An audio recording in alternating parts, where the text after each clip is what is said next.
Hello students, आजको क्लासमा हामी डिस्कसन गर्छौं क्लास 12 मा अर्ग्यानिक केमिस्ट्रीमा one of the important topic छोटो मिठो topic that is ether.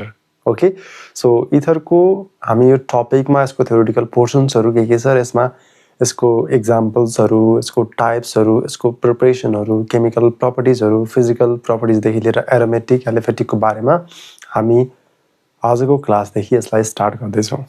Okay, यसको तपाईले हेर्न चाहनुहुन्छ अलिकति फास्ट जान चाहनुहुन्छ भने यसको लागि भिडियोजहरु अलरेडी छ लाइभ क्लास. यसको लागि तपाईले लाइभ सेक्सनमा गएर हेर्नु हो भने डाइरेक्टली तपाईले देख्नुहुन्छ. त्यसमा भिडियो मैले अलरेडी बनाएर राखिसकेको छु. अब तपाईलाई छिटो चाहिएको छ भने त्यसबाट गएर हेर्नु होला. यदि तपाईलाई होइन म बिस्तारै पढ्छु भन्ने कुरा लागिरहेको छ भने तपाईहरु यहाँ बस्नुस् र पढ्नुस्. ओके, र अर्को कुरा तपाईलाई यो भिडियो आउँछ भने तपाईलाई यो भिडियो खासै तपाईहरुको लागि चाहिँ बनाएको होइन. चलै आउँदैन तपाईहरु डेफिनेटली बस्नुस्, सँगै पढौं, बुझ्दै जाउँ. केही डाउट्स केही कन्फ्युजन भयो भने कमेन्ट बक्समा लेख्नुस्, सर मलाई यसमा डाउट भयो. त्यसको रिलेटेड म तपाईलाई भिडियो सजेसन गर्छु या त त्यसको रिलेटेड म कुनै एउटा भिडियो बनाएर त्यसमा राख्दिउँला, युट्युबमा राख्दिउँला. ओके, सो अर्को रिक्वेस्ट, तपाईहरुको अगाडि पेन र कपी छैन भने प्लिज पेन र कपी राख्नुस्, तपाईलाई धेरै काम लाग्ने होला यसमा. Okay, so without wasting time म सिधै टपिकमा जान्छु. टपिकमा हामीलाई दिएको छ आज इथर. ओके, म यसमा स्टार्ट गर्दैछु. हामीलाई थाहा छ इथर भनेको एउटा फंक्सनल ग्रुप हो. इथरको फंक्सनल ग्रुप हुन्छ अक्सिजन, र अक्सिजन फंक्सनल ग्रुप छ भने हामीलाई थाहा छ यो एउटा ब्रिजिङ फंक्सनल ग्रुप पनि हो. मतलब ब्रिजिङ भने के मतलब, लेट अस सपोज इमेजिन गर्नुस् न, दुईटा गाउँ छ, बीचमा खोला बगिरहेछ, बीचमा हामीले त्यसमा ब्रिज लगाइदियौं, पुल लगाइदियौं, that is called bridge. दुईटा गाउँलाई जोड्यौं त्यसमा. इथरमा पनि यस्तो खालको फंक्सनल ग्रुप जसमा हामीले गर्छौं के भने आइदर साइडको कार्बनलाई के गर्छ, जोड दिन्छ यसमा. that is called the bridging function group. यति भन्दै जाँदाखेरि तपाईलाई क्वेशन अराइज भइराछ, सर हामीले कलेजतिर क्लासेसतिर पढाएको थियौं कि इथर त सब्स्टिट्युसनको काम गर्छ त यसमा त. तर तपाईले भन्दै हुनुहुन्छ कि फेरि होइन यो त फंक्सनल ग्रुप हो. यस, इट इज अ फंक्सनल ग्रुप. तर IUPAC नोमेनक्लेचरको लागि यसलाई हामीले एज अ सब्स्टिट्युटको रूपमा राख्छौं. कुरा बुझ्नुभयो कि भएन? बुझ्नुभयो त? ल म स्टार्ट गर्दै छु. बेसिक इन्ट्रोडक्सनबाट जाउँ, एकदम बेसिक देखि बेसिकबाट स्टार्ट गरौँ है. ल हेरौँ एकचोटी. हामीलाई थाहा छ इथर, ई फर इथर. इथरको इन्ट्रोडक्सनमा हेर्दाखेरि हामीलाई थाहा छ यस्तो खालको अर्ग्यानिक कम्पाउन्ड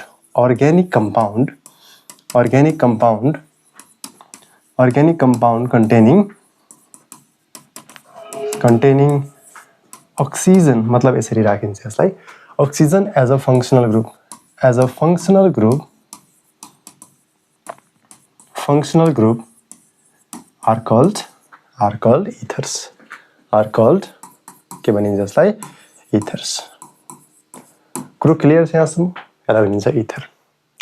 यसको एक दुईवटा एक्जाम्पल गरौँ है त्यसमा. जस्तै हामीले जेनरली इथरलाई लेख्ने चलन छ ROR. मतलब वेयर R ग्रुप के हुन सक्छ भने R group may be alkyl पनि हुन सक्छ और अराइल ग्रुप पनि हुन सक्छ यसमा. सो यो कुरा हामीले यसमा क्लियरली बुझिरहेको छौं यसमा है त. सो यति कुरा हामीले नोटिस गर्ने बित्तिकै त्यसपछि हामीलाई के थाहा छ भने अर्को मैले एक्जाम्पल दिन सक्छु. जस्तै CH3 अक्सिजन, यहाँ मैले राखे CH3. यस, यसको नाम हो मिथोक्सी मिथेन. म एकछिनपछि बनाउला यसलाई कसरी लेख्ने. मिथोक्सी मिथेन मैले लेखेँ यसमा. कुरा बुझ्नुभयो कि भएन? मैले यसमा यसलाई क्लासिफाई गरे हैन, मैले जस्ट देखाइरहेको छु इथरको टाइप्सहरुमा के छ भन्ने कुरा, त्यति मात्रै.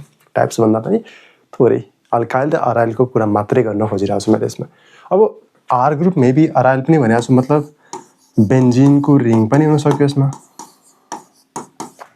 यो पनि देख्यौं हामीले पढाएको थियौं मिथोक्सी मिथेन भनेर. मतलब यसलाई हामीले के भन्न सक्छौं?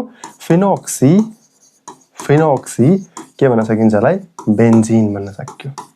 यो पनि हामीले डिस्कसन गर्यौं, फिनोक्सी बेन्जिन. कुरो क्लियर छ कि छैन यहाँसम्म?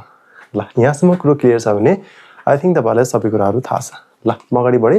नोमेनक्लेचरमा in IUPAC nomenclature, in IUPAC nomenclature जुन इथरको ग्रुप छ नि, हाम्रो इथरको फंक्सनल ग्रुप छ. सो यो फंक्सनल ग्रुपलाई हामीले के लेखिन्छ भने प्रिफिक्समा लेखिन्छ. प्रिफिक्समा लेखिन्छ एज अ सब्स्टिट्युएन्ट को रूपमा यसलाई लेखिन्छ हामीले क्लियर छ यहाँसम्म ल ठीक छ भेरी गुड ल बधाई छ यहाँसम्म तपाईले बुझिराख्नु भएको छ त्यस्तै म एक्जाम्पल तपाईलाई दिन खोजिरहेको छु हामीसँग छ CH3OCH3 ठिकै छ यहाँसम्म बुझ्यौ हामीले तर यस्तो केसमा मैले तपाईलाई फेरि एउटा क्वेशन अर्को दिएँ सँगै मिलाएर दुईटालाई जोड्न खोजिरहेको छु यदि अक्सिजनसँग दिएको ग्रुप ध्यान दिनु तपाईहरुले ध्यान दिनु एकचोटी यो भनेको अक्सिजन यो पनि अक्सिजन आइदर साइडको ग्रुपलाई हेरौँ एउटा कार्बन यहाँ दुईटा कार्बन यहाँ एउटा कार्बन मतलब यस्तो खालकोलाई भनिन्छ अनसिमेट्रिकल देख्नुभयो नि यसलाई के भनिन्छ that is called the symmetrical यसलाई के भनिन्छ सिमेट्रिकल छ भने जुनसुकै पोर्सनलाई लंगेस्ट चेन मान्दा पनि हुन्छ ध्यान दिएको फेरि यो अक्सिजन यो CH3 यो पनि CH3 मैले एउटा पोर्सन यतिलाई के मान्दै भने मिथोक्सी माने यो केमा गयो लंगेस्ट कन्टिन्युअस कार्बन चेनमा गइसकेको छ कुरा बुझ्नुभयो कि हैन भनेपछि यसको नाम के होला यसको नाम होला मिथोक्सी मिथेन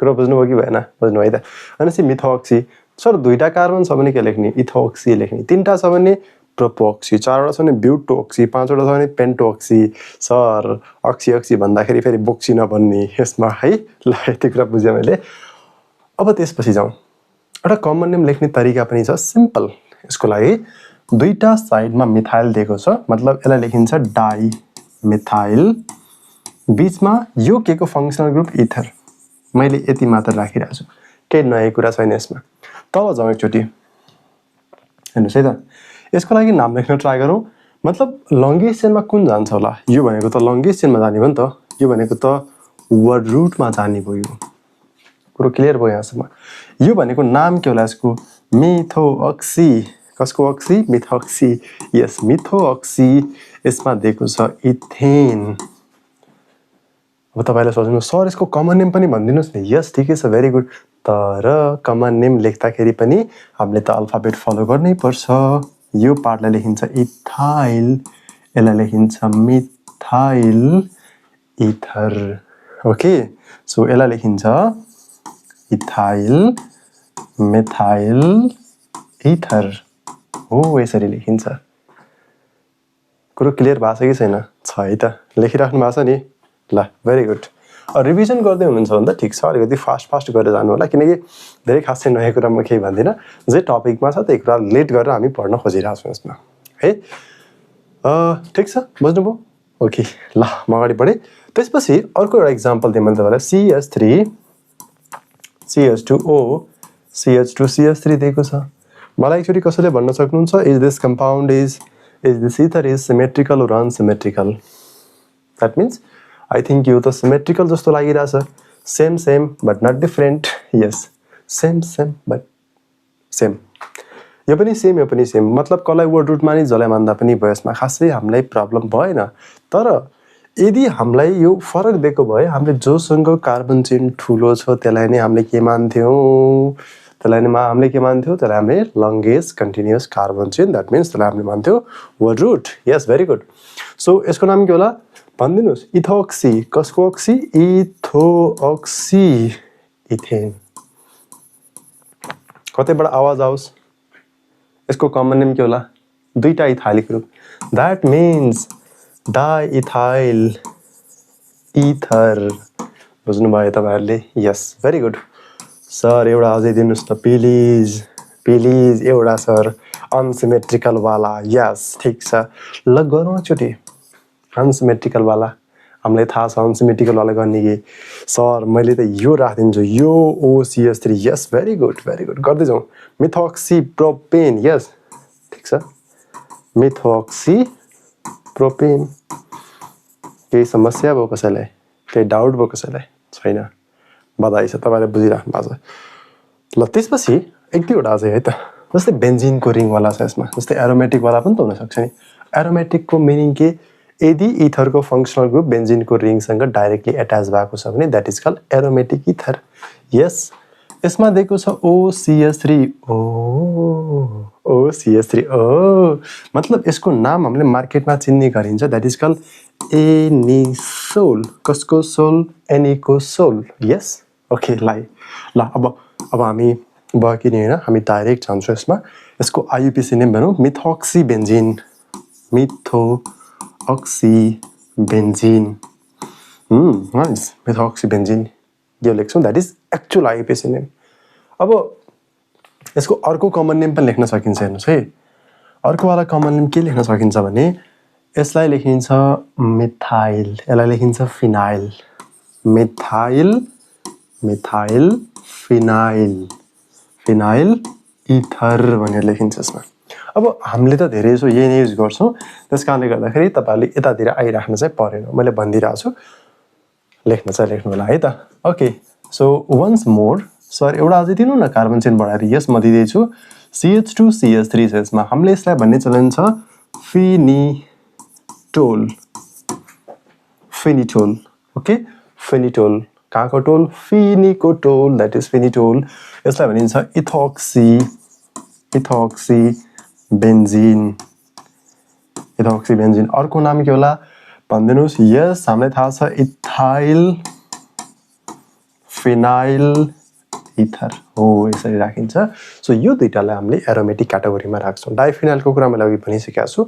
सो यति कुरा बुझ्दाखेरि हामीलाई पुग्छ यसमा। कसैलाई केही समस्या भयो यसमा? कसैलाई केही डाउट्स भयो यसमा? भएन? ल म अगाडि बढेँ है त।